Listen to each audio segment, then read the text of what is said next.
Good morning বন্ধু।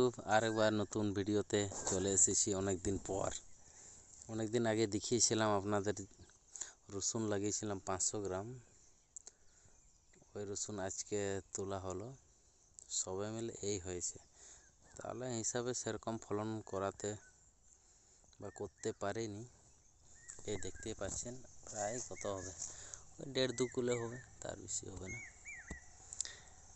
500তে যদি 2 kilo হয় আর ফটি পেঁয়াজ আমার হয়েছে 1 কিলোতে 20 কিলো, তাহলে অনেক কম ফলন দিয়েছে। কিন্তু পরেরবারে আরও চেষ্টা করবো এর থেকে ভালো করার, দেখাবো বন্ধু। এই হচ্ছে আমার রসুন ফলন।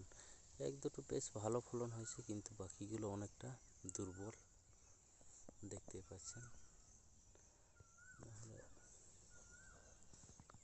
ঠিক আছে বন্ধু, চলো নেক্সট ভিডিওতে দেখা হবে। চলো, বাই।